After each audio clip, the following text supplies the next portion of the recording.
2020, aos 34 anos, ele foi o maior artilheiro do futebol brasileiro, com 28 gols numa única temporada. Não era um jovem em ascensão, era um veterano que havia jogado em mais de 15 clubes diferentes ao longo da carreira.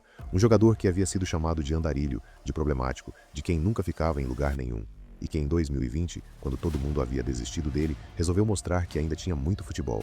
Esse jogador era Diego Souza, e a história da sua carreira é uma das mais improváveis do futebol brasileiro.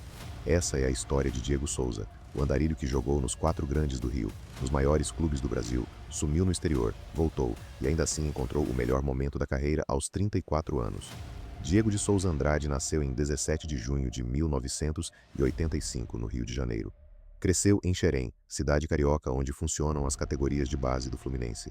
Entrou no clube ainda criança, atuando inicialmente como volante. Sim, volante. A versatilidade que marcaria toda a carreira já aparecia desde cedo. Jogava no meio-campo, distribuía o jogo, marcava bem. Mas havia algo naquele garoto que ia além da posição. Uma qualidade técnica e uma capacidade de decidir jogos que poucos jogadores da categoria tinham. Em 2003, com 18 anos, estreou pelo time profissional do Flu. Em 2005 foi campeão carioca, e logo em seguida o Benfica de Portugal pagou para levá-lo para a Europa. A Europa não funcionou. O Benfica o emprestou ao Flamengo, o clube do coração de Diego, sem que ele tivesse disputado uma única partida pelos portugueses. No Flamengo, mostrou seu valor com boas atuações. E então veio o Grêmio, em 2007. Foi no Sul que Diego Souza explodiu de vez. Jogou muito, foi vice-campeão da Libertadores, foi eleito o segundo melhor meia do Campeonato Brasileiro e conquistou o título gaúcho. O Palmeiras se interessou e pagou quase 4 milhões de euros para levá-lo a São Paulo em 2008. No Palmeiras foi campeão paulista e convocado para a seleção brasileira. Parecia que a carreira finalmente havia encontrado seu rumo, e então começou a saga.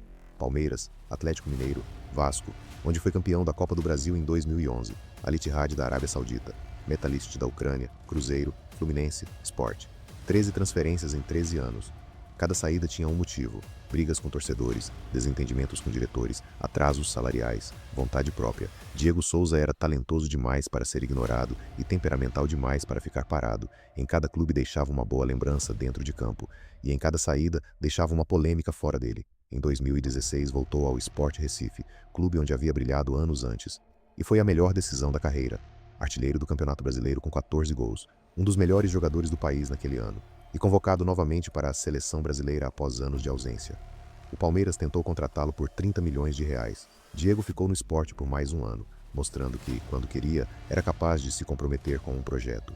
Em 2018 foi para o São Paulo, em 2019 para o Botafogo. Chegou a defender 10 dos 12 grandes clubes do Brasil, um feito que pouquíssimos jogadores alcançaram na história do futebol brasileiro. E em 2020 voltou ao Grêmio. E foi lá que aconteceu o impossível. Aos 34 anos, Diego Souza foi o maior artilheiro do futebol brasileiro, com 28 gols.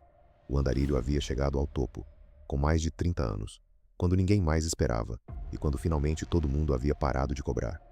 Encerrou a carreira em 2024, aos 38 anos, após uma última passagem pelo Sport, o clube que sempre o recebeu de braços abertos. 15 títulos, 943 jogos profissionais, 275 gols. E a marca de ter jogado em mais clubes do que qualquer outro jogador da sua geração. Diego Souza nunca foi o jogador mais amado, nunca foi o mais disciplinado, nunca ficou tempo suficiente em nenhum lugar para se tornar um ídolo absoluto. Mas era impossível ignorar o talento.